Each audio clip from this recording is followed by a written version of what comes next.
এই অভিযোগ বাইরার ক্ষমতাসীনদের দিকে, এই ক্ষোভ বাইরার চেয়ার দখল করা নেতৃত্বের দিকে। অথচ এ সময় 2024-26 আসন্ন বাইরা নির্বাচনকে ঘিরে প্রার্থীদের প্রচারণায় জমজমাট থাকার কথা ছিল বাইরা কার্যালয়।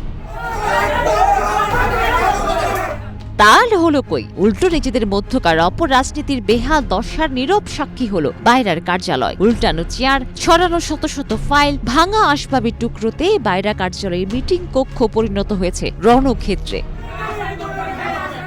Bangladesh association of international recruiting agencies BAIRA আর বানরের রুটি ভাগাভাগি যেন সমার্থক। নিজেদের মধ্যকার রাজনীতি, অভ্যন্তরীণ কোন্দলকে ঘিরে বাইরা সদস্যদের পক্ষে বিপক্ষের বাকবিতণ্ডা, হাতাহাতি এবার আর বার্ষিক সাধারণ সভায় নয়, সোজা ঢুকে পড়ল নিজেদের কার্যালয়ে। যতবারই গণমাধ্যমে শিরোনাম হয়েছেন, ততবারই নিজেদের লোভী চরিত্র উন্মোচন করছেন বাইরার নেতারা।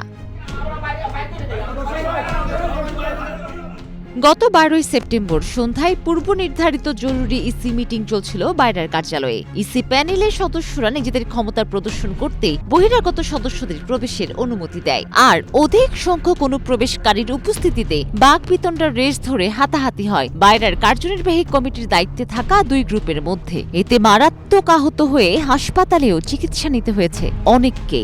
খোদ অভিভাবকের সামনে নিজেদের হেনস্থার প্রতিবাদ জানিয়ে ক্ষোভে ফেটে পড়েন তারা। অভিযোগের তীর বাইরার বর্তমান যুগ্ম মহাসচিব মোহাম্মদ ফখরুল ইসলাম আর তারই ছোট ভাই সাধারণ বাইরার সদস্য জসিম ও ঢাকা জেলা বিএনপির সভাপতি খন্দকার আশফাকের দিকে। বিএনপির সভাপতি আশফাক ভাই সহ অনেক বহিরাগত ঢুকছে, যা এটা আমাদের এই বাইরা সংঘবিধি সংস্কারের প্রতিবন্ধী এবং মিটিংয়ের প্রতিবন্ধী। ওনার ঢুকার পরে আমাদের কিছু বিশৃঙ্খলা আরো বহিরাগতরা আইসা আমাদের এক্সিকিউটিভ কমিটির মিটিং পোস্টপোন করে দেয় এবং আমাদের কর্মীদের গায়ে হাত তোলে। প্রেসিডেন্ট দায়িত্ব হলো কেউ যদি আন্দাজে ঢুকে উনি মিটিংটা স্টপ করে, ওনার দায়িত্ব হলো আন্দাজ যিনি আছে ওনাকে বের করে দাও অথবা মিটিংটা পোস্টপোন করা।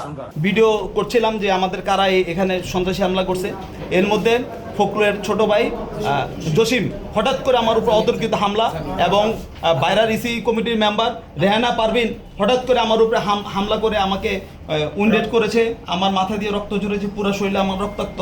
আমি এর তীব্র নিন্দা প্রতিবাদ জানাই এবং এর সুষ্ঠু বিচার দাবি করি। বাইরার সিনিয়র ভাইস প্রেসিডেন্ট জনাব রিয়াজুল ইসলাম উনি দায়ী, উনি বহিরাগত হিসেবে বহিরাগত সন্ত্রাসীদেরকে নিয়ে ইসি মিটিং করার চেষ্টা করছে। বিষয়টি স্পষ্ট গঠনতন্ত্র বিরোধী জানিয়ে এই কমিটির অধীনে আগামী বাইরা নির্বাচন পরিচালিত হতে দেওয়া হবে না বলে সাফ জানিয়েছেন সাধারণ বাইরা সদস্যদের একাংশ। আমরা এদের আন্ডারে কোনো নির্বাচন চাই না, কারণ এরা দুর্নীতিগ্রস্ত ও সিন্ডিকেট বাজ একটা কমিটি। ওরা এটা প্রমাণ করলো যে মারামারি এই কাটাকাটি করে এটা প্রমাণ করলো যে নির্বাচনটা আসলে সঠিকভাবে হবে বলে আমার মনে হয় না। এটা সম্পূর্ণ নিজেদের মধ্যে অন্তঃকন্দলের কারণে এই ঘটনা ঘটছে। আর এটা কোনোভাবেই আমরা বিশ্বাস করি না যে বর্তমান যে কমিটি আছে এদের অধীনে কোনোভাবেই নির্বাচন সুষ্ঠু হবার কোনো সুযোগ নাই। এদিকে শনিবার সকাল থেকেই থমথমে পরিস্থিতি ছিল বাইরার কার্যালয়ে। বাইরা মহাসচিব আলী হাওলাদার চৌধুরী ইসি মিটিং এর হামলার প্রসঙ্গে বলেন, হামলার ঘটনায় থানায় মামলা দায়ের করা হয়েছে, তবে কার নির্দেশে হামলা হয়েছে বিষয়টি কৌশলে এড়িয়ে যান তিনি। কে কার আত্মীয়, কে কার ভাই, এগুলো আমি তো চেনার কোনো কারণ নাই। যারা ঢুকছে তাদের মধ্যেই শুধু হাতাহাতিগুলো হচ্ছে। তারা কারা ঠিক এটা জেনারেল বডির আমি এদেরকে আইডেন্টিফাই করতে পারি না। তো তারা এটা করছে। এক পর্যায়ে আমি আমার নিরাপত্তার জন্য আমি তখন পাশে আরেকটা রুমে আমার কলিগ এবং ইয়ারা স্টাফের আমাকে ধরে নিয়ে গেল। আমরা এই মর্মে রমনা থানায় আমরা একটা অভিযোগ দায়ের করেছি। অন্যদিকে শনিবার দুপুরে একটাই ইসি মিটিং এর হামলার ঘটনায় ঢাকা রিপোর্টার্স ইউনিটিতে এক সংবাদ সম্মেলনের আয়োজন করে অন্যতম অভিযুক্ত মোহাম্মদ ফখরুল ইসলাম সহ ইসি কমিটির একাংশ। তারা পুরো ঘটনার দায় বাইরা মহাসচিব আলী হায়দার চৌধুরী ও সদস্য কাজী মফিজুর রহমানের উপর চাপান। যদি বলেন রক্ত দিয়ে লিখে দেয় আমরা সহজন এখানে, আমরা এই সেক্টরে এই আমাদের জনশক্তি রপ্তানির খাতে আর কোন রকমের সিন্ডিকেট, সেটা পোনা হোক, রুই কাতলা হোক, ছোট হোক, বড় হোক, ছোট হোক দেশ আপনার সাইপাম, ছোট হোক দেশ আপনার মালদ্বীপ, ছোট হোক বিশাল হোক সৌদি আরব বা মালয়েশিয়া, কোন রকমের সিন্ডিকেট আমরা দেখতে চাই না।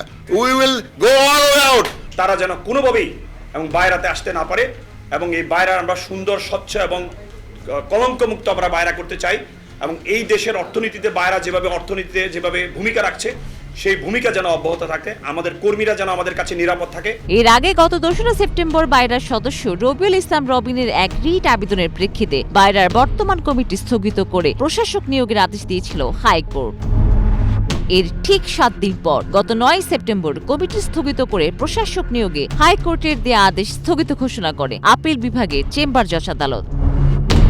এই রায়ের পর 1 সপ্তাহ যেতে না যেতে আসন্ন বাইরা নির্বাচন নিয়ে খোদ কার্যনির্বাহী সভার সদস্যদের 2 গ্রুপের হট্টগোলে বাইরা পরিণত হল রণক্ষেত্রে। তবে আইন আদালত ঘুরে আগে থেকে বিতর্কিত বাইরায় কার্যনির্বাহী সভার মতো জরুরি মিটিং যেভাবে পণ্ড হচ্ছে, তাতে এই কমিটির অধীনে আসন্ন বাইরা নির্বাচন কতটুকু স্বচ্ছ, সুষ্ঠু ও নিরপেক্ষ হবে তা নিয়ে প্রশ্ন উঠেছে সাধারণ বাইরা সদস্যদের মধ্যে।